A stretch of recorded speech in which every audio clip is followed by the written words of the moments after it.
Jadi Innotech Group perusahaan saya yang pertama tuh dari 2007 awalnya.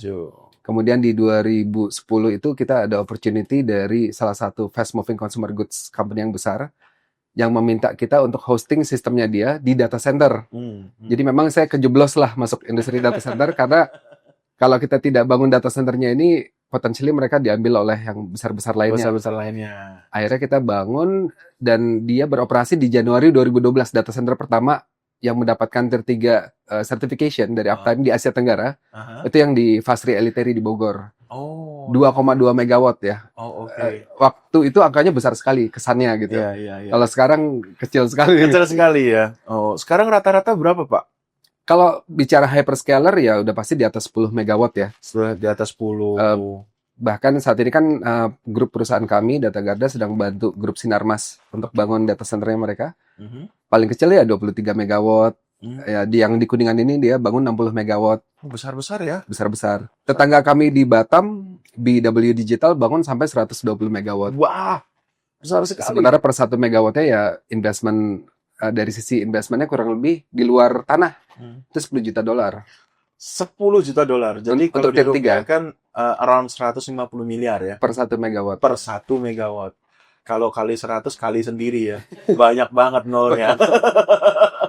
Oke, ini menarik banget. Mungkin banyak juga teman-teman yang sedang nonton, Pak. Iya. Belum kenal dengan Bapak, belum kenal dengan bisnisnya Bapak. Oke. Jadi kita akan bahas itu hari ini. Baik. Berkenalan dengan Pak Hendra Suryakusuma. Iya.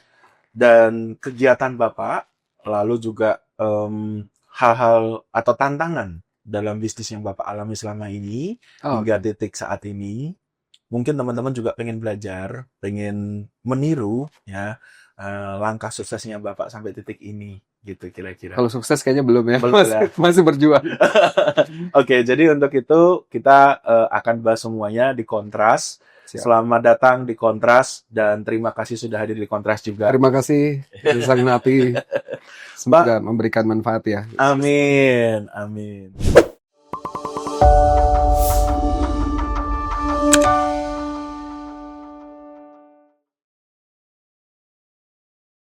Pak Hendra mungkin bisa cerita sedikit masa lalu Bapak, lahir di mana, lalu mungkin orang tua dari mana, dan pertumbuhan masa kecil di daerah mana?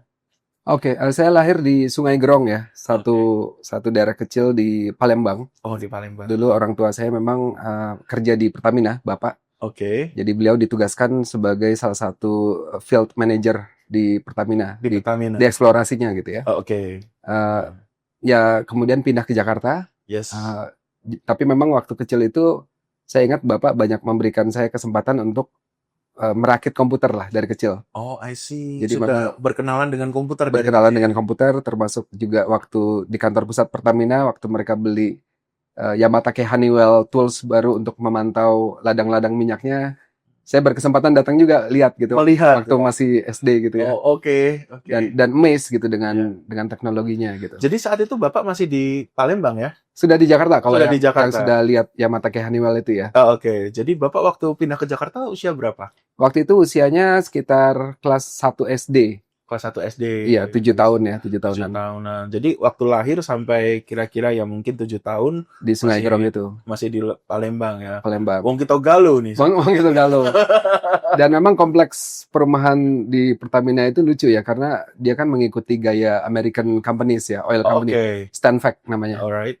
Jadi dia kayak wide open space, tidak ada sekat antara satu rumah ke rumah lainnya. Jadi detached ya? Iya. Jadi terus karena kita semua istilahnya perantau, jadi hubungannya dekat gitu. Keluarga-keluarga kita gitu. Oke. Jadi banyak komunikasi sama tetangga, iya, saling kenal. Jadi memang saya sempat mengalami culture shock waktu pindah ke Jakarta kan, karena ya kemana-mana harus diantar orang tua gitu. Nggak bisa jalan-jalan sembarangan. Yang di masa kecil sangat bebas, sangat enak ya. Iya, jadi waktu sungai, kan kita dekat Sungai Musi ya, tinggalnya Sungai Gerong itu di pinggir Sungai Musi. Jadi kalau Sungai Musi surut, itu tuh adu-aduan berani-beranian gitu. Oke. Untuk melihat ada binatang apa yang stranded gitu. Oke. Siapa yang berani megang matanya, binatang itu menang gitu. Oke. Menarik banget ya. Iya, lucu sih. Jadi karena hal-hal seperti itulah saya juga senang dengan kegiatan outdoor gitu. Oke, jadi makanya juga Bapak sangat dekat dengan outdoor sebenarnya. Iya. Ya. Lalu pindah ke Jakarta. Ke Jakarta. Agak culture shock ya waktu itu Culture ya. shock. Dan waktu itu tidak menyangka Jakarta kok gini amat ya, beda banget ya. Beda banget. Ya bahkan tetangga kiri kanan juga kita nggak kenal kan kalau di Jakarta. Betul. Jadi memang merindukan gitu suasana waktu di Palembang ya, di Sungai Grong. Yes. Di Jakarta mungkin lebih individualis ya, lebih masing-masing. Tapi memang punya keasikan sendiri lah di Jakarta ya. Iya. Dan Bapak waktu di Jakarta sampai usia berapa? Atau maksudnya terus di Jakarta? Saya terus all the way sampai kuliah juga di Jakarta. Kuliahnya di mana kalau boleh tahu, Pak? Dulu namanya STIB, Institute Business Indonesia, sekarang jadi Kwi Kian Gi Business School. I see. Foundernya Pak Kwi Kian Gi. Yes. Beliau 3 minggu lalu baru meninggal ya. Benar. Jadi doa kita semua untuk beliau ya. Iya. Tokoh yang sangat luar biasa ya. Sangat luar biasa. Salah satu guru makroekonomi yang sangat membekas untuk saya. Yes. Karena dia dekat sekali sama mahasiswa STIB ya. Oke. STIB.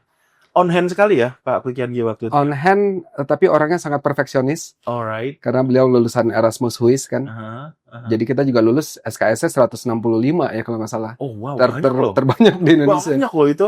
Kemudian dia karakternya itu memang orangnya scientific ya. Jadi pendekatan makroekonominya sangat scientific. Oke. Sementara saya tuh orangnya sangat sulit untuk melakukan alignment. Ini gunanya apa untuk bisnis gitu. Oke. Ya. Jadi sedikit backtrack. Saya sebenarnya dari SMA itu pengen kuliah di sekolah musik sebenarnya. Oh. Tapi karena orang tua saya backgroundnya dari Pertamina, sebelumnya dari Angkatan Laut, dia nggak bisa lihat future-nya saya apa nih kalau lulus sekolah musik jadi apa nih, jadi rocker gitu. Jadi nggak matching. Akhirnya beliau kenal sama Pak Kwik.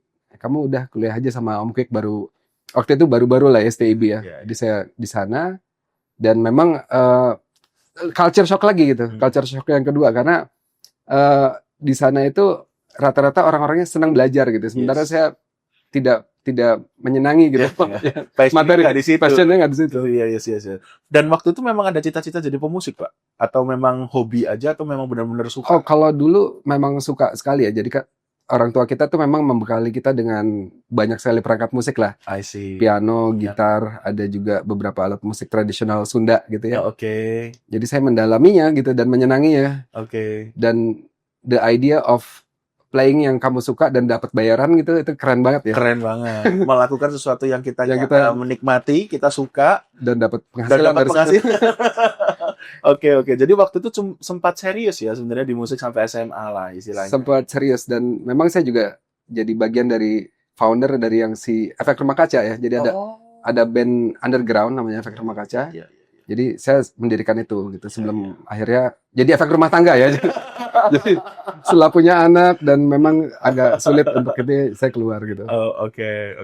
Tapi masih berkontak sama teman-teman di efek. Masih, terutama dengan Adrian ya. Adrian. Say hi mungkin, Pak.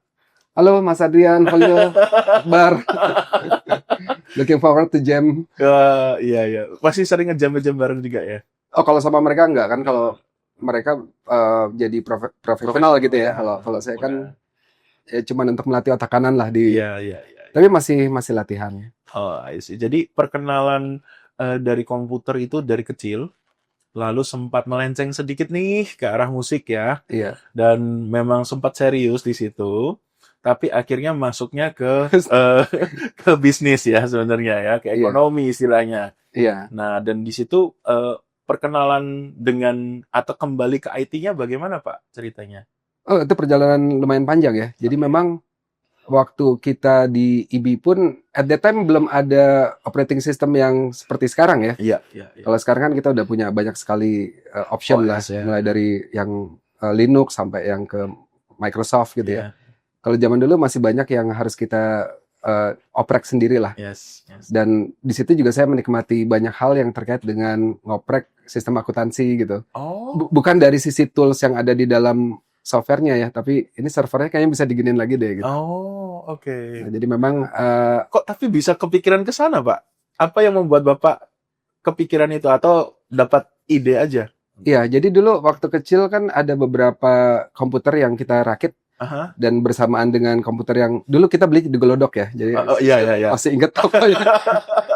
Jadi di Glodok itu juga si engkoh-engkoh yang jual Glodoknya itu komputernya itu juga memberikan saya banyak ini kayak buku-buku programming untuk bikin game sederhana. Awalnya itu. I see. Dan the fact bahwa kita bisa coding dan coding ini berkomunikasi dengan mesin itu untuk saya tuh kayak captivating banget ya. Kita menarik sekali ya. Menarik sekali gitu. Awalnya itu sih. Iya. Awalnya itu dan dari komputer rakitan dapat buku tentang coding ya. Iya. Kita baca-baca malah nyantol nih di hati ya. Malah jadi kayak suatu saat akan jauh lebih jauh lebih inovatif nih ke depan. Saya mikirnya udah kayak gitu sih. I see. Jadi setelah di kuliah ini artinya Bapak memang sudah mulai ada ketertarikan atau inisiasi untuk berpikir tentang IT kembali lah istilahnya begitu ya. I see. Lalu setelah dari situ Bapak ada melanjutkan pendidikan lagi? Enggak, saya benar-benar cuma di S1 sih. Di S1 di situ. Karena at that time pertama saya sebenarnya waktu masuk STIB itu ya, saya berpikir wah kalau belajar bisnis saya dapat yang practical bisnis gitu. Tapi ternyata pembelajarannya banyak yang sifatnya scientific research ya gitu.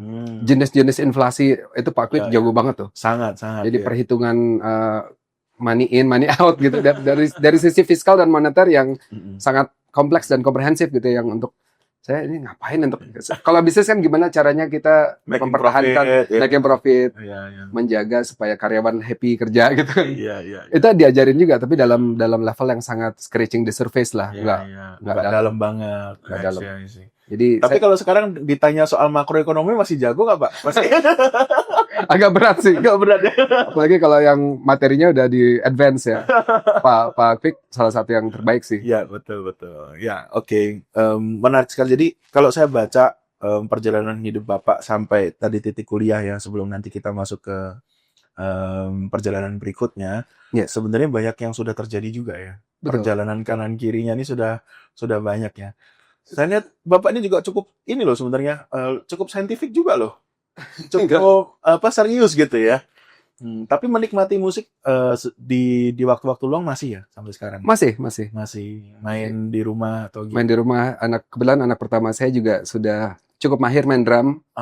Saya kan main gitar jadi saya punya jamming session partner lah sama dia. Asik banget ya. Lucu juga sih. Ya. Usia berapa anaknya Pak sekarang? Yang sekarang kan 22 yang paling besar.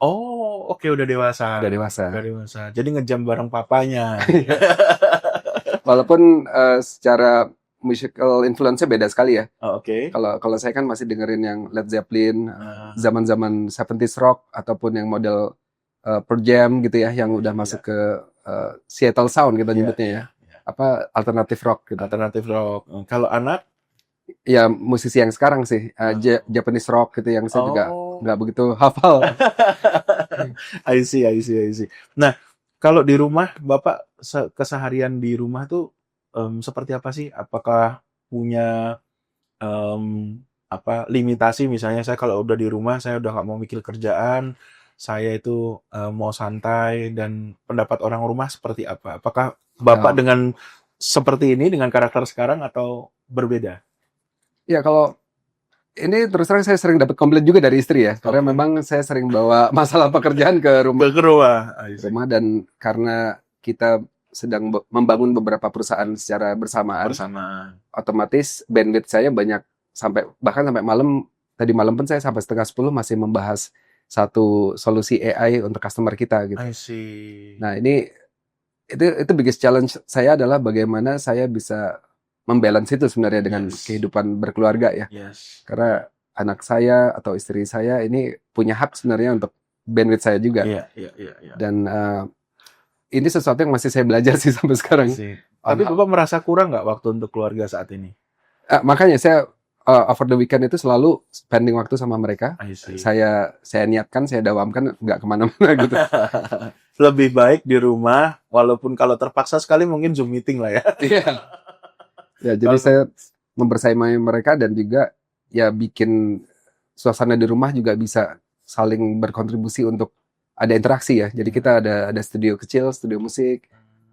Saya juga ikut mainan yang anak-anak saya main gitu. Oke. Main PS nggak Pak? Saya main. PS. Adiktif banget sih, makanya saya juga harus hati-hati juga. I see. Oke, kita ke perjalanan berikutnya Pak.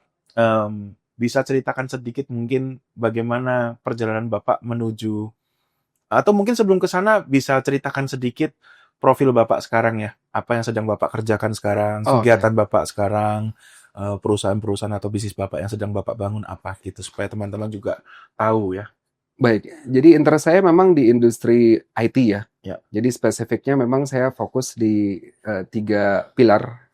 Jadi yang pertama pilarnya Data Garda ini untuk data center. Oke. Jadi kita bantu grup Sinarmas Asia Pulp and Paper, kemudian juga Sinarmas SM Plus Smart Friend yang kerjasama dengan LG CNS, Yes. dan juga Sinarmas Land untuk membangun data center mereka. Oke. Membangun dan memanage operasikan gitu ya. Oke.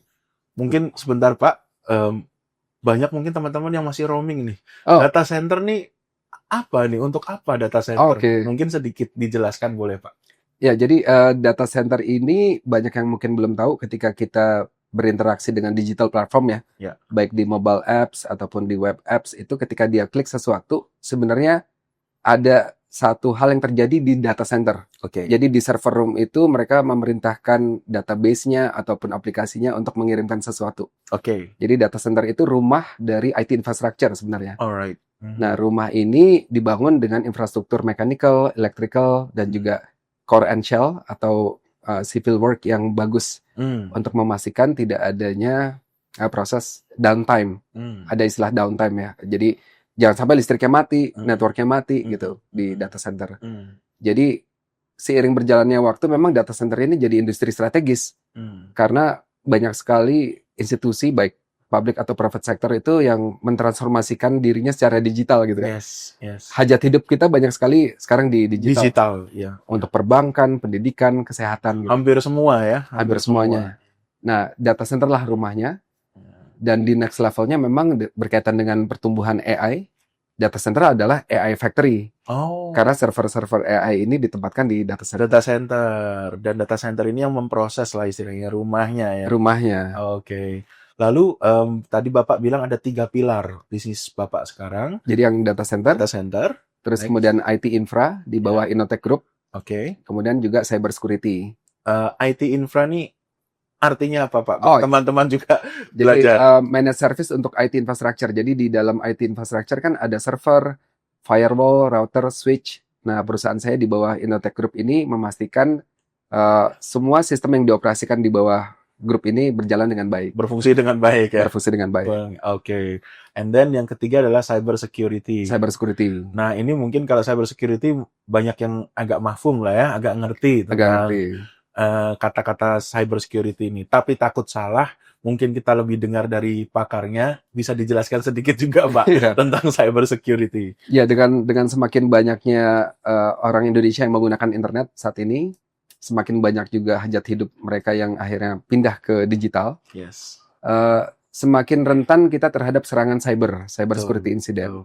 Jadi dibutuhkan orang-orang yang memang bersertifikasi, berkompetensi untuk membantu pengamanan data-datanya ini. Iya. Apalagi di Indonesia ini kan kita mengalami cyber security incident yang luar biasa ya. Iya, ada beberapa kali juga loh Pak. Ya. Sudah ada beberapa kali juga ya. Betul. Bahkan jutaan kali sebenarnya serangan per bulan. Oh iya, ke luar Indonesia. biasa ya. Dan pusat data nasional sementara kita sempat down juga di 20 Juni tahun lalu kan. Betul. Ya, imbasnya bahkan ke layanan publik di imigrasi, layanan publik di Dukcapil. Iya. Bahkan data Dukcapil Jaktim pun sekarang ke breach, dijual datanya di dark web juga kan. Bocor lah istilahnya. Bocor ya.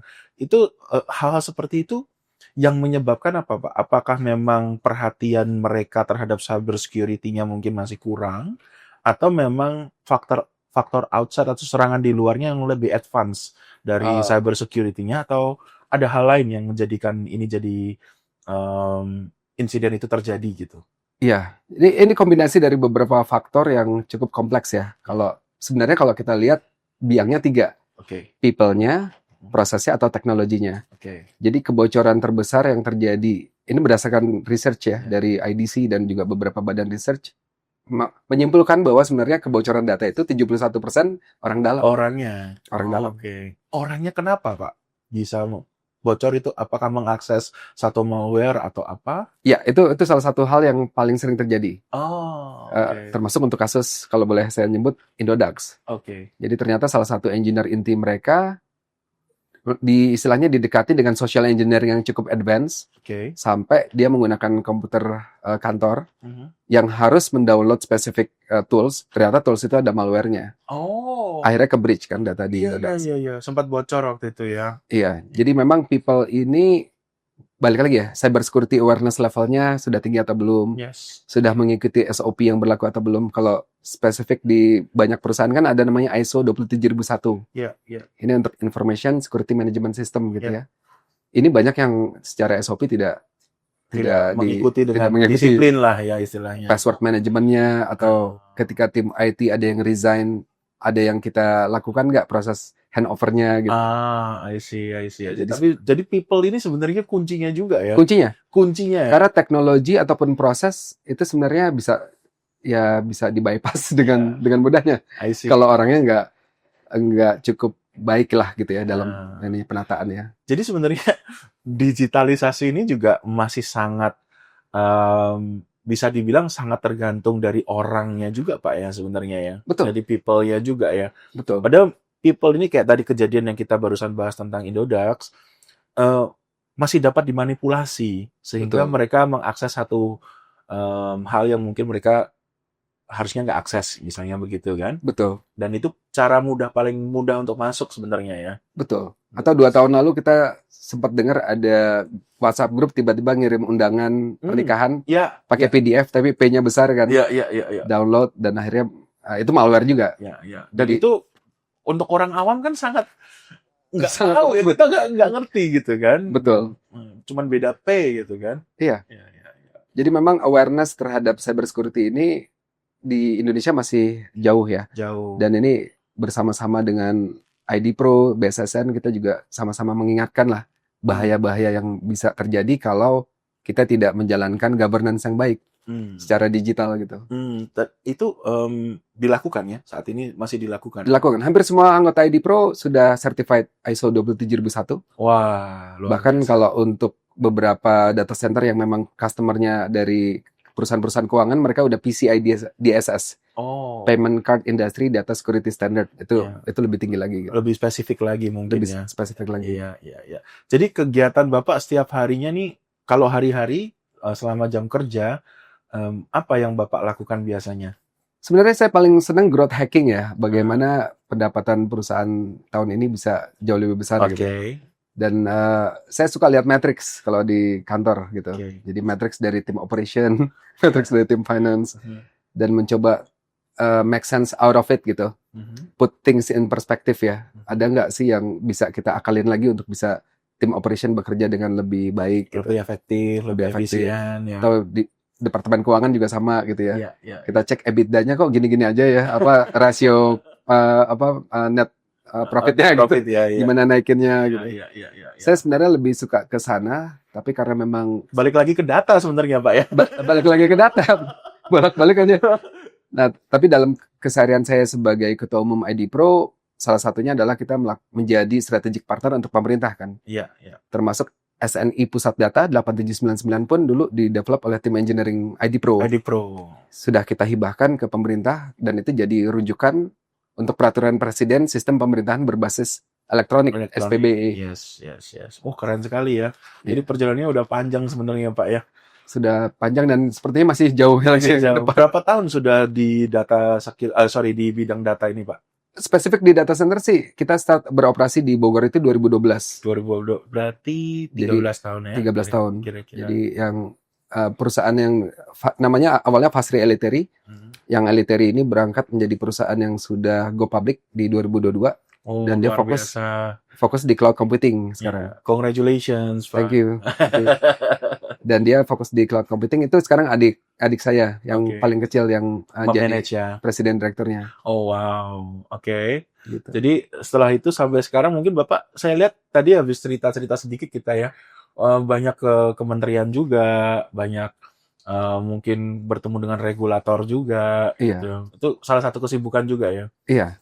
Jadi memang industri data center waktu kami mendirikan asosiasi ini di 2016 bersama Pak Toto Sugiri, beliau founder dari DCII. Yes. Kemudian juga dengan Profesor Kalamullah Ramli, itu kita cuma punya 32 megawatt data center yang kita manage dan operate di 2016. Tahun ini kurang lebih 430 megawatt. Wah, luar biasa. Dan akan nambah terus gitu ya. Iya. Apalagi Pak Toto, kalau kita lihat dari perjalanan IPO-nya luar biasa kan. Yes. Dari harga Rp420 di 2021 Januari, sekarang 350 ribuan lah. Jadi kan ini menunjukkan bahwa investor ternyata sudah mulai aware, ternyata data center ini industri strategis dan vital gitu untuk kemajuan ekonomi sebuah bangsa gitu. Ya, dan itu juga sebenarnya industri yang sedang betul-betul growing, karena tadi Bapak bilang ya, sekarang kita hampir semuanya udah digitalized, dan data center ini kuncinya sebenarnya, rumahnya. Betul. Gitu ya. Betul. Nggak bisa lari dari situ sebenarnya. Iya. Dan inilah kenapa banyak sekali investor asing ingin masuk ke Indonesia untuk membangun data center. Oke, Pak. Kalau gitu pertanyaannya kita sedikit gali lebih dalam lagi. Iya.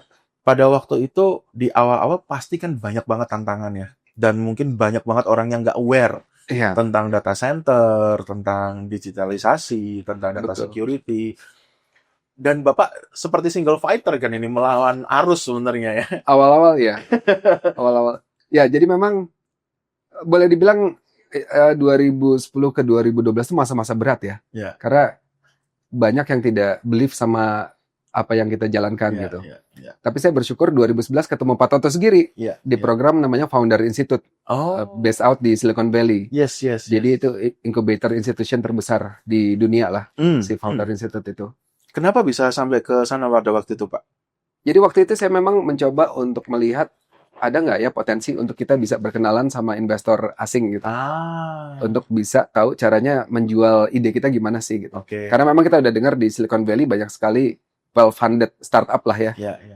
Tapi balik lagi, kalau data center memang gameplaynya bukan seperti tech company gitu.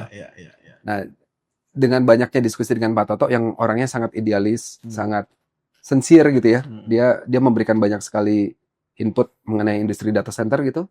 Akhirnya saya boleh dibilang benar kata Mas Henry tadi ya. Jadi di awal-awal kita bikin data center itu tier 3 aja orang nggak tahu.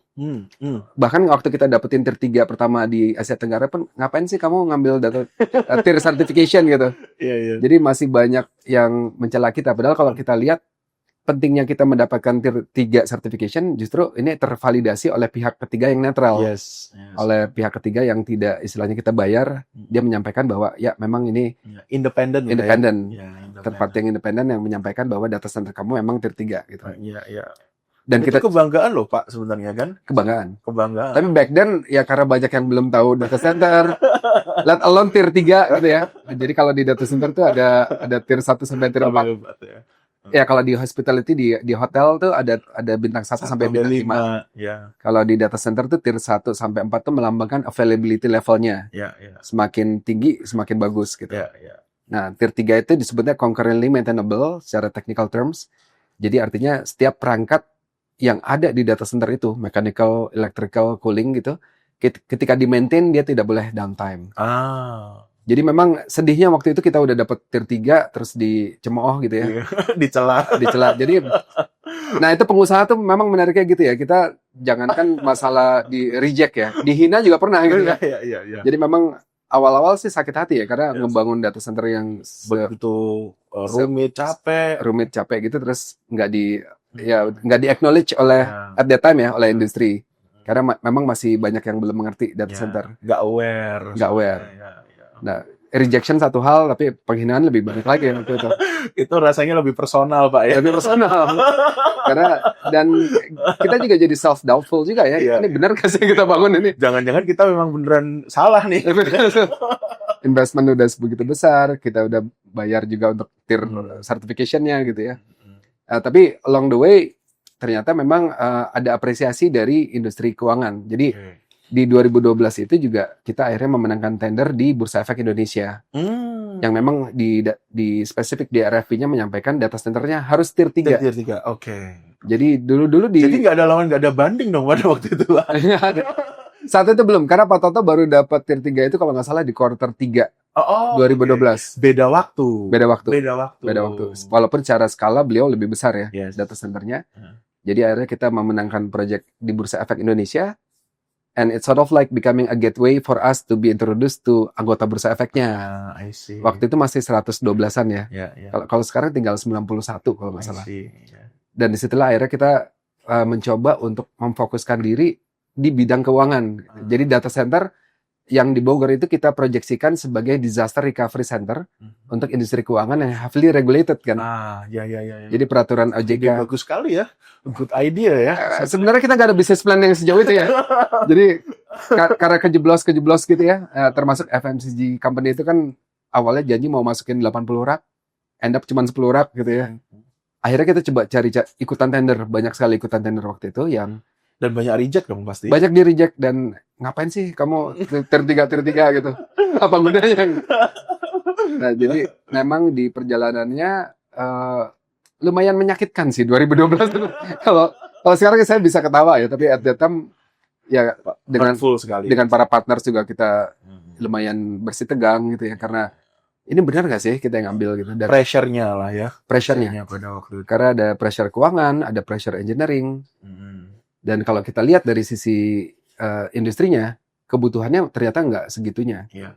Tapi setelah Bursa Efek masuk, akhirnya kita decide, oke, kita fokus keuangan aja gitu. Jadi titik baliknya di situ ya. Pada waktu kita dapat dari bursa itu betul-betul titik balik untuk Bapak dan tim ya. Iya. Terus terang itu memberikan kita banyak sekali nafas lega ya. Dan confidence level gitu. Iya. Oh benar kok ini. Itu bulan April kita menang tender itu. Bulan April. Iya. 2012 itu ya. Oh, aku pikir udah jalan kayak setahun 2 tahun enggak ya. 2012 itu juga dapat. Nah, di perjalanannya memang akhirnya kita banyak melakukan proses edukasi dan advokasi terkait kenapa sih kita butuh third party yang independen untuk memvalidasi data center kita memang tier 1 atau tier 3 gitu. Iya. Jangan-jangan ngaku-ngaku gitu ya, Pak ya. Iya. Nah, di 2015 setelah banyak bicara dengan Pak Toto, dengan Profesor Kalamullah Ramli, beliau guru besar di Teknik Elektro UI kan. UI ya. Kita melihat peranan industri ini akan jadi sesuatu yang penting. Makanya 2016 kita mendirikan ID Pro, Indonesia Data Center Provider Organization. Jadi asosiasi para pelaku provider data center lah gitu. Jadi memang dibikin satu wadah. Untuk teman-teman data center ya. Betul. Ya. Karena di tahun 2015 juga saya sempat beberapa kali melihat secara langsung institusi pemerintahan yang dibilangnya menjalankan critical application di atas data center, ternyata hanya server room sebenarnya. jadi memang ini yang kita sangat, wah ini bahaya banget nih kalau beda pemahaman ini. Beda pemahaman. Jadi kalau sampai aplikasi critical ini dipergunakan masyarakat banyak down, tidak ada redundancy-nya gitu ya. Ini akan mitigasinya nggak ada. Iya.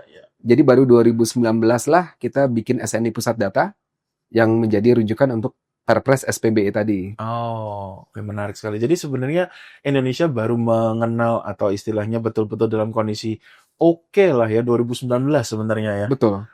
Berarti baru loh Pak sebenarnya ya. Baru. Jadi artinya past 5 years lah kira-kira ya. Iya. Jadi baru, dan di 2019 itulah juga kita sempat boleh dibilang menyuarakan keprihatinan kita. Karena dulu kita punya namanya Onshoring Data Regulation, namanya PP 82 2012. Jadi pasal 17 ayat 2-nya itu menyatakan bahwa seluruh perusahaan yang menyediakan layanan publik di Indonesia harus memiliki data center dan disaster recovery center di Indonesia. Dikeluarkanlah PP revisinya, peraturan pemerintah revisi namanya PP 71 2019 yang merelaksasi itu. Dengan relaksasi itu kita lihat belum ada undang-undang perlindungan data pribadi di 2019. Jadi ID Pro melihat ini bakal banyak data bocor kalau ini dijalankan dan benar. Dan memang banyak banget data bocor. Banyak sekali data bocor dari 2019 all the way ke 2024 kemarin kan. Wait, relaksasinya bentuk apa Pak pada waktu itu? Dari aturannya sendiri, jadi apa yang direlaksasi? Jadi ada 2 klasifikasi data privat dan data publik. Yes. Nah, data publik ini yang di manage oleh pemerintah itu harus di Indonesia. Tapi data privat, jadi contohnya misalnya saya menggunakan Facebook, maka data ini bisa disimpan di negara lain. Nah, ini untuk kami isu. Ya. Kenapa? Karena kalau kita bicara kedaulatan digital, ini sangat tidak berdaulat nih. Karena dimiliki oleh negara lain. Jadi ketika terjadi kejadian data breach atau data kita dipergunakan dengan tidak semestinya, aparat penegak hukum kita tidak mungkin bisa dengan mudahnya melakukan proses investigasi Ya, betul. atau penindakan hukum bahkan ya. Ya. Ke negara lain yang belum tentu ada perjanjian ekstradisi data Atau gitu. jurisdiksinya. Jurisdiksinya udah beda. Iya.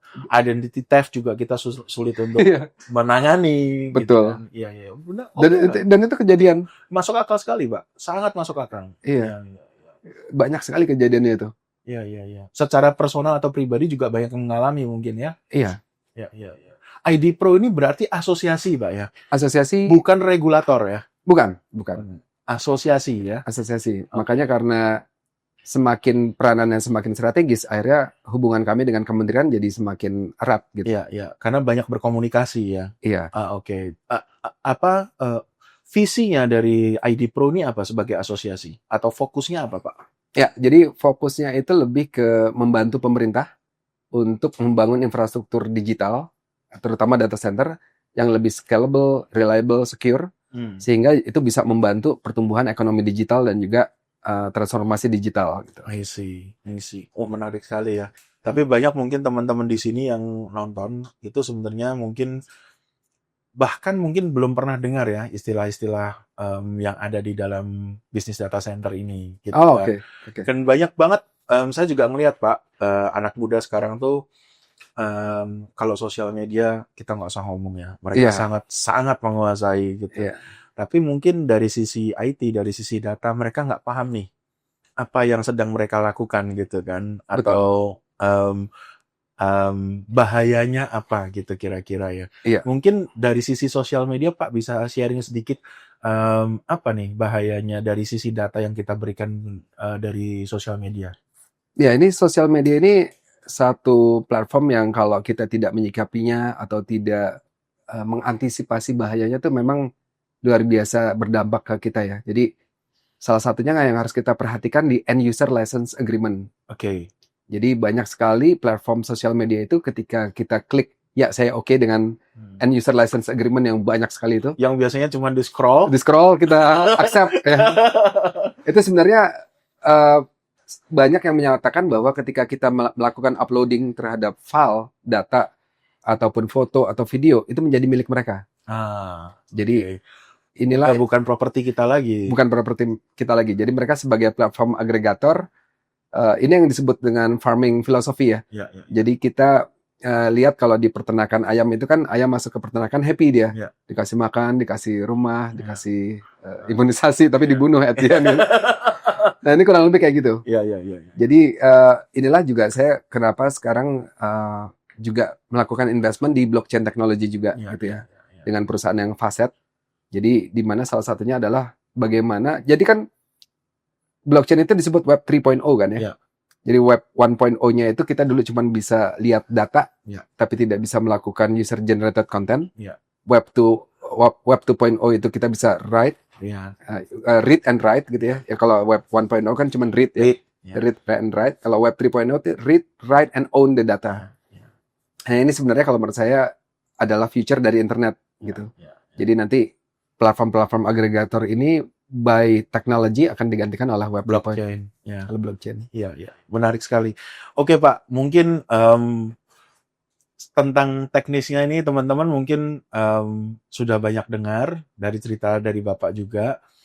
Mungkin sudah mulai mumet ya. Mudah-mudahan tentang teknis ya. Tapi saya rasa teman-teman pasti banyak belajar dari apa yang kita sudah sampaikan hari ini. Nah, berikutnya mungkin saya akan masuk pada waktu itu Bapak sudah sampaikan 2012 ini tantangan berat kan. Yang berat sekali ya. Yang sangat istilahnya sebelum tadi ketemu di bursa ya. Titik baliknya tantangan sangat berat. Lalu apa yang ada di pikiran Bapak atau di hati Bapak sehingga Bapak punya resolve untuk tidak menyerah walaupun kondisinya pada waktu itu pasti pressure-nya luar biasa ya.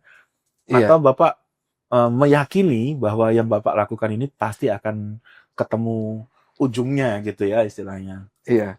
Terus terang gak merasa yakin sih waktu itu ya. Jadi benar-benar ngerasa hopeless dan juga ngerasa secara apa ya. Jadi kita berada di titik, mungkin semua founder perusahaan saya waktu itu ya, berada di titik yang sangat rendah untuk bisa confident menghadapi apa yang terjadi gitu ya di challenges perusahaan. Salah satu yang memang kita lakukan dulu tuh karena memang saya berpartner sama adik saya gitu, kita sering ngobrol sama orang tua kita, terutama sama bapak ya. Oh, oke. Jadi boleh dibilang bicara dengan mereka tuh jadi kayak grounding keresahan kita lah ya. Jadi keresahan-keresahan kita ini beliau tampung gitu. Walaupun secara background bukan orang IT, tapi banyak inputan dari beliau tuh yang strategis sekali. Jadi beliau tuh memang salah satu orang yang saya sangat kagumi, karena visinya tuh selalu panjang gitu. Jadi kalau ketika kita memulai segala sesuatu, baik itu dulu saya waktu masih bekerja sampai bikin usaha sendiri, dia selalu bilang, ini ujungnya kemana?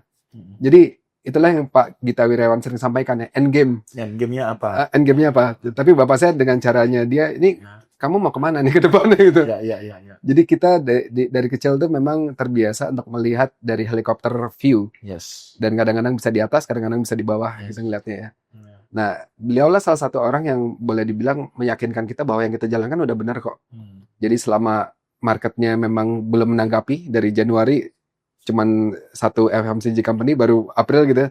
Itu 3 bulan yang sangat kritikal untuk kita. Karena kalau kita nggak dapet customer, untuk OPEX saja kita nggak bisa bayar lagi. Ya, udah nggak tutup ya. Udah ngos-ngosan. Udah ngos-ngosan. Ya. Jadi make or break-nya itu ya selain kita konsultasi juga minta doanya mereka sebenarnya. Jadi support dari keluarga ya. Support dari keluarga itu luar biasa ya. Memang Bapak dan adik dekat dengan Bapak ya? Sangat dekat dengan ayah ya? Iya. Dengan ayah ya. Atau lebih dekat dengan ibu?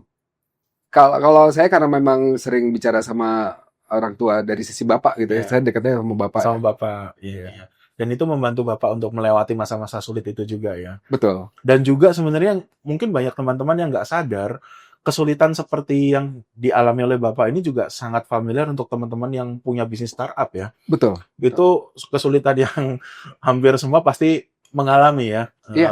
Nggak ada trust, nggak diterima oleh market. Brand kita nggak ada yang tahu siapa ya. Nggak ada yang tahu, menembus market juga kondisi kita sangat limited, ya kan? Betul. Terus juga nyari investor lebih sulit dari cari customer. Betul. Iya, itu luar biasa. Siapa yang percaya gitu kan? Siapa yang percaya gitu. Oke. Nah, setelah sampai titik tadi dan Bapak sudah berhasil melewati masa-masa sulit itu, ada nggak satu hal yang Bapak apa istilahnya yang Bapak bisa tangkap gitu ya, sehingga Bapak belajar sesuatu dari itu. Kalau bisa dirangkum dalam satu kalimat, apa yang ingin Bapak sampaikan dari pengalaman sulit itu menghasilkan apa? Iya, jadi kalau saya lihat memang komitmen dan konsistensi jadi kunci ya. Komitmen sama konsistensi. Jadi apa yang kita sudah jalankan, ini juga nasihat dari orang tua saya, kamu harus bisa jalankan dengan penuh tanggung jawab gitu. Dan ketika ada masalah-masalah di along the way, anggap aja itu sebagai episode yang harus kamu nikmatin aja gitu. Ya. Dan akhirnya kita nikmatin sakit-sakitnya tidak digaji gitu. Kita bahkan di beberapa perusahaan yang saya dirikan sekarang saya belum digaji juga. Curhat ya ke para shareholder. Tolong dong shareholder. Tapi dengan komitmen konsistensi untuk jadi balik lagi, setiap perusahaan yang kita bikin sebaiknya kita punya business plan, kita punya strategic naratif. Dengan komitmen dan konsisten di menjalankan business plan dan strategic naratif itu memang akan membawa banyak keberkahan lah. Ya. Jadi memang kan kalau di agama kita memang diajarkan untuk membuat perencanaan dengan matang. Dengan baik ya. Along the way, termasuk yang kasus Bursa Efek Indonesia, kita tuh nggak ngira bahwa Bursa Efek yang masuk kan. Akhirnya kita fokus di bidang keuangan. Aset manajemen, kemudian juga banks itu jadi customer kita sekarang. Banyak lah di Eliteri ya, Fast Eliteri. Nah di perjalanan ke depannya memang saya juga lihat silver lining berikutnya ya. Diskusi, ini bersyukur ya untuk para audiens yang masih memiliki orang tua gitu ya. Try to get their blessings, itu salah satu hal yang luar biasa sih. Kunci juga. Itu kunci. Ya, karena restu dari orang tua tuh, doa orang tua apalagi itu pasti luar biasa ya. Iya. Jadi kadang-kadang ya boleh dibilang orang tua saya mana ngerti masalah data center atau blockchain gitu kan ya. Tapi the fact kita ceritakan ke mereka mengenai kita ada challenge ini nih gitu ya. Mereka cuma denger aja sih sebenarnya, tapi mereka doakan supaya kita bisa lewatin challenge itu. Itu berkah yang luar biasa. Ya, support system yang tidak bisa hilang sebenarnya itu ya. Betul. Ya, dan itu harusnya untuk teman-teman yang sekarang mungkin masih mengalami masa-masa sulit dan masih diberkati atau diizinkan oleh Tuhan untuk memiliki orang tua, Betul.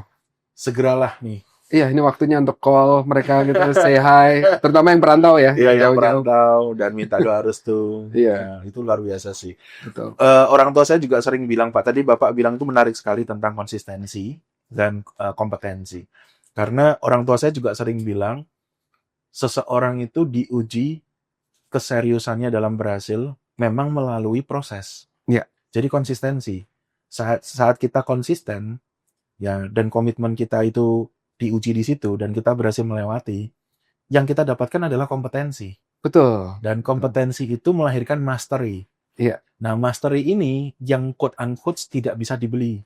Iya. Tidak bisa istilahnya kita bayar dengan uang gitu ya. Karena kita earn gitu kan. Kita earn. Dan teman-teman yang di sekitar kita trust kita karena mastery kita. Betul. Karena quote unquote ya kemampuan kita. Betul. Yang mungkin tidak dimiliki oleh banyak orang. Betul. Gitu. Nah itu, jadi buat teman-teman yang sekarang lagi berjuang, ya inilah proses ya. Iya. Proses untuk membuat kalian lebih kuat, lebih kompeten, sehingga nanti pada waktu sudah sukses ini bukan kosong ya, tapi betul-betul isi. Betul. Gitu ya. Punya pondasi yang bagus ya Pak. Iya, jangan dikarbit ya. Jangan dikarbit. Nah biasanya karbitan itu nggak enak tuh, kurang manis biasanya. Nah oke. Pada waktu pencapaian Bapak kan sekarang sudah banyak ya, perjalanan Bapak juga sudah panjang. Dari segala pencapaian yang Bapak alami sampai titik ini, ada nggak kejadian unik atau pencapaian unik yang menurut Bapak tuh sebenarnya pada waktu itu, waktu dapat pencapaiannya itu kayak biasa aja sebenarnya. Tapi pada waktu sekarang Bapak merenungkannya, ini sebenarnya luar biasa loh. Pencapaian ini sebenarnya luar biasa loh gitu. Ya kita, itu ya, kalau kita lihat dari perjalanan kita keseharian, sebenarnya kondisi keuangan kita, keilmuan kita, keimanan kita sekarang ini adalah akumulasi dari keputusan-keputusan kecil yang kita ambil tiap harinya gitu ya. Betul. Jadi dulu achievement yang sebenarnya saya take things for granted itu adalah lulus dari Founder Institute. Oh, oke. Di mana mentornya Pak Toto Sugiri. Oke. Orang yang luar biasa sekali gitu ya. Yang di Silicon Valley tadi ya. Iya, jadi itu Founder Institute ini based out di Silicon Valley. Dan Pak Toto Sugiri ini kan sekarang tokoh yang luar biasa ya. Yes. Di industri nggak cuma data center tapi IT Indonesia kan. Yeah. Nah, saya merasa dulu kayak biasa aja gitu, lulus dari Founder Institute gitu. Tapi sekarang ternyata itu sangat meaningful untuk banyak hal ya. Satu, saya ketika mengalami challenges di ID Pro, saya bisa consult dengan beliau langsung. Gitu tempat ya. bertanya. Tempat bertanya. Kedua, di mata pelaku industri juga mereka melihat ada kedekatan gitu ya. Jadi memang terlihat beda. Dan kita di industri ini udah sama-sama lama gitu. Jadi akhirnya memang disebut compound interest gitu kan. Karena tiap tahun kita bergulatnya di bidang yang sama, terkumpul, benar jadi kompetensi. Karena kita komitmen gitu ya, kita nggak lepas dari industri ini regardless challenges yang kita hadapi gitu. Apapun itu ya. Apapun itu. Ya. Nah sekarang ternyata Pak Toto bahkan jadi orang terkaya ke berapa tuh? Ke-5 bahkan 6. Iya betul. Jadi memang proses lah, kuncinya tuh di proses sebenarnya. Kita harus mau berproses ya. Betul. Ya. Itu yang sering nggak sabar ya. Jadi menikmati episode kegagalan dalam project yang kita jalankan itu sebenarnya bagian dari proses. Nikmatin aja gitu. Yes. Walaupun jalannya susah. Nggak gampang ya. Nggak gampang.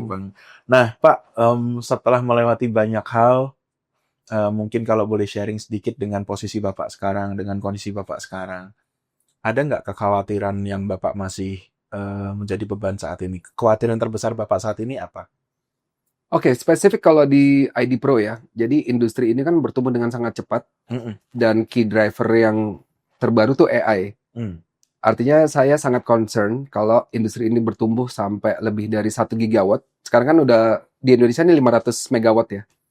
1 gigawatt dan kita masih menggunakan coal power plant, batu bara. Jadi belum dari sumber-sumber yang renewable. Itu salah satu concern terbesar saya. Yang kedua, bagaimana kita di industri ini menjadi tuan tanah di negeri sendiri juga. Jadi pool of talent development-nya itu kalau bisa dari kita sendiri. Lokal ya, dari lokal. Walaupun saat ini memang masih kekurangan ya. Bahkan di ID Pro pun masih sering terjadi bajak-membajak antara member ID Pro. Engineer dari DCI diambil oleh pindah ya. Ini yang sekarang kita sedang benar-benar fokuskan dan saya juga di perusahaan saya yang Data Garda terlibat Kita kerjasama dengan Universitas Indonesia, ITB, Politeknik Negeri Batam. Oh, bagus banget. Mencoba creating pool of talent development untuk engineering team, electrical, mechanical gitu. Nah, kalau yang ketiga ini memang terkait dengan tadi ya, semakin kita bertumbuh kembang menjadi masyarakat yang madani, kita juga lihat ada banyak potensi cyber security yang sangat harus kita threatening. Ini sangat threatening sebenarnya, sangat mengancam. Jadi balik lagi kalau kita bicara kedaulatan digital, ada 5 komponen di dalamnya kan. Ada kedaulatan datanya dulu, kedaulatan infrastruktur digitalnya, kedaulatan regulasinya, dan macam-macam gitu ya. Nah, ini kita masih lemah sebenarnya. Ada nggak yang kita bagus dari salah satu faktor ini, 5 faktor ini ada yang kita sudah bagus belum, Pak? Jadi sebenarnya fundamental dari regulasinya, kedaulatan regulasinya udah ada kita. Undang-undang Perlindungan Data Pribadi. Sudah cukup oke. Sudah cukup oke. Tapi masalahnya di pasal 58 itu harusnya ada kelembagaan khusus yang mengawasi. Kelembagaan ini sampai sekarang belum ada. Pengawasnya. Belum ada. Sementara UU PDP itu disahkan di tahun 2022. Ini udah 3 tahun nih. Hampir 3 tahun, ya betul. Jadi kalau ada kejadian breach data ataupun cyber security incident lainnya, siapa yang bertanggung jawab? Inilah negara seperti kita inilah jadi tujuan utama para hackers. Jadi yes. Nah, ini buat para regulator, mungkin teman-teman yang ada di pemerintahan, tolong dong, ini concern kita ini penting ya. Jadi perhatian khusus untuk jadi perhatian khusus. Jadi memang harus ada regulator dan penanggung jawab lah, istilahnya pengawas ya. Pengawas. Pak, menarik, sebelum kita masuk ke penutup, saya pengen tanya pendapat Bapak secara general kondisi Indonesia saat ini tentang data center, ya, infrastrukturnya, dan juga tentang data security-nya. In general, skala 1 sampai 10, Bapak mau kasih nilai berapa? Boleh dibilang kita scoringnya masih 6 ya. 6. Jadi kenapa saya bilang 6? Karena saat ini sebenarnya kita punya momentum yang harus kita bajak ya. Bukan momentum yang kita harus ambil lagi nih, kita bajak. Jadi untuk AI spesifik, Malaysia, Thailand, dan Vietnam itu terkena sanction, tidak diperbolehkan membeli chipset dari Amerika. Karena mereka terindikasi melakukan re-exporting lagi ke China. Nah, karena perang geopolitik inilah, ya China dan US terutama ya, ini lagi perang sekali untuk AI armrest lah ya. Nah, Indonesia sebenarnya bisa jadi AI data hub di kawasan ini. Yes. Tapi ini dibutuhkan banyak sekali insentif dan juga regulatory framework yang mendukung industri. Jadi saat ini kalau kita bicara investment data center, para investor itu harus berhubungan dengan 6 institusi pemerintahan minimal. Banyak sekali ya. BKPM-nya, Kementerian Perindustrian, Komdigi gitu ya. Sementara kalau di Malaysia, Vietnam, mereka tuh cukup punya satu single point of contact gitu di pemerintahannya. Mereka yang bantu dapetin interconnectivity, bantu dapet listrik, bantu dapet lahan gitu. Nah, inilah yang ID Pro sekarang sedang perjuangkan. Nah, aku baru mau ngomong itu, Pak. Just out of curiosity, tanpa bermaksud untuk mencampuri atau apa, out of curiosity aja, kenapa nggak ID Pro aja yang menjadi hub-nya untuk memfasilitasi teman-teman yang mungkin investor dari luar atau whatever, sebagai asosiasi untuk ke pemerintah misalnya, atau misalnya ke pengusaha-pengusaha quote-unquote yang memang punya capable dan reliable. It's a very good associations for that. Ya, jadi memang kalau di ADART-nya kami nirlaba satu, dan kita bukan self-regulatory organization.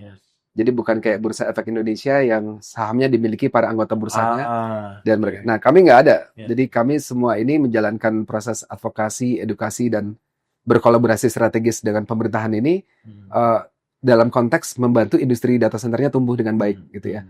Tapi kalau kami menjadi bagian tadi dari single point of contact itu ya, kita bukan regulator basicnya itu. Nah, saat ini memang kita lagi minta bantuan Komdigi menjadi single point kontaknya kita untuk bisa melakukan kolaborasi, koordinasi ke bawah gitu. Tapi kalau saya mungkin melihatnya ID Pro mungkin punya kemampuan yang lebih ya. Karena pemerintah dalam kapasitas dia sebagai regulator hanya regulator ya. Sementara kita operator. Iya, operator bisa ke artinya sangat mengerti lapangan lah ya. Mungkin. Betul. Dan teman-teman pengusaha juga pasti trust-nya jauh lebih tinggi ya kepada ID Pro gitu ya. Betul. Ya, itu sih mungkin ide aja, Pak. Siapa tahu ke depannya menjadi satu hal yang baik gitu ya. Oke. Biasanya di kontras kita akan masuk ke fase penutup. Hmm. Okay. Dan di fase penutup ini ada 5 pertanyaan utama yang kepada semua tamu kami atau narasumber kami kita tanyakan. Baik. Yang pertama, kalau Bapak melihat diri Bapak yang 10 tahun yang lalu, ya. Oke. Apa yang ingin Bapak sampaikan dalam satu kalimat yang ingin Bapak sampaikan untuk Hendra kecil 10 tahun yang lalu? Iya, jadi terus belajar, terus sabar sih sebenarnya. Karena waktu itu terus terang saya tipikal yang tidak sabaran ya. Oke. Masih sangat hot-headed, masih pengen semua ide perjalanan bisnis harus dari saya gitu ya. Saya masih merasa bahwa perusahaan ini perusahaan saya gitu. Jadi sekarang udah beda sekali sih. Setelah melewati api dan air ya. Ya, ambisinya tuh dulu masih berdasarkan ego gitu ya. Kalau sekarang saya ngeliat apa yang terbaik untuk kebersamaan gitu. Manfaat apa yang kita bisa berikan lebih gitu. Oke. Beda sih ininya. Very good. Untuk Bapak yang sekarang, untuk yang di diri Bapak yang sekarang, mungkin bentuknya sebagai afirmasi. Apa satu kalimat untuk Pak Hendra saat ini? Saya selalu minta untuk diberikan kesabaran untuk bisa bersyukur ya. Oke. Jadi bersabar sendiri udah satu hal yang sangat sulit dilakukan, tapi bersyukur tuh sebenarnya lebih sulit lagi. Karena kita take things for granted tadi ya, bahwa hari ini saya bisa ketemu Mas Hendy di sini, bisa ngobrol kayak gini, itu sebenarnya satu berkah luar biasa. Dan itu kita sering lupa gitu. Iya. Hal-hal kecil yang membangun masa depan kita, kira-kira gitu ya. Iya. Dan kita bersyukur untuk itu harusnya. Betul. Oke, kalau gitu untuk Hendra 10 tahun ke depan, apa yang ingin Bapak sampaikan atau yang ingin Bapak kasih wejangan apa? Iya, terus terang nggak kepikiran juga sih ya. Ini pertanyaan yang paling sulit. Banyak narasumber kita yang susah jawab nih sebenarnya. By then saya memang berharap saya bisa berkontribusi lebih banyak ke masyarakat. Amin. Dalam bentuk yang lebih real ya. Amin. Jadi saat ini pun kita sudah ada beberapa program edukasi, bahkan kita bikin PAUD sampai SD gratis untuk sekitar 300 anak. Wow. Harapan saya 10 tahun ke depan mungkin saya bisa tingkatkan jadi SMK. SMK ini yang bisa supply tenaga kerja di data center. Jadi mungkin kalau SMP saya nggak bikin ya, tapi langsung SMK-nya. Karena mereka nanti bisa langsung praktek kerja juga, dapat kemampuan di situ. Betul. Dan tadi yang Bapak sampaikan memang pekerjanya di dunia ini, di dunia data center masih sangat sedikit ya. Masih sangat sedikit dan ini berlaku global ya. Ya, berlaku global. Karena industri data center ini tumbuh secara signifikan, tapi pool of talent development-nya ketinggalan. Lambat. I see. Oke. Pertanyaan berikutnya adalah, menurut Pak Hendra, kalau satu hari, ya, ini pertanyaan yang mungkin tidak enak didengar, semua yang Bapak miliki, semua yang Bapak telah capai, diambil oleh Tuhan. Apa satu hal yang Bapak akan minta kepada Tuhan untuk tetap diberikan? Yang lain diambil, hanya satu yang ditinggalkan. Apa satu itu? Wow. Tough question ya. Satu itu ya pasti keimanan ya. Kita minta keimanan kita nggak dirubah gitu.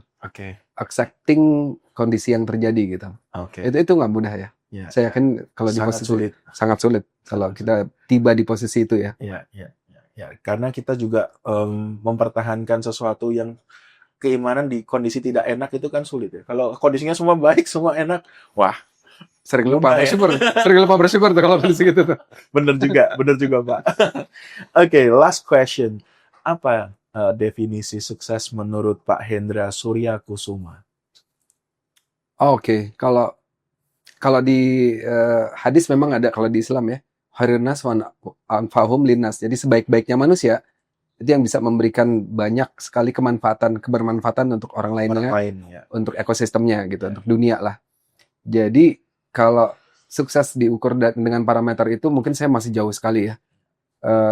Tapi juga kita harus ingat bahwa kita harus lakukan itu dengan penuh integrity. Di dunia startup ini banyak sekali yang melakukan manipulasi financial engineering untuk bisa reach that certain level of financial level.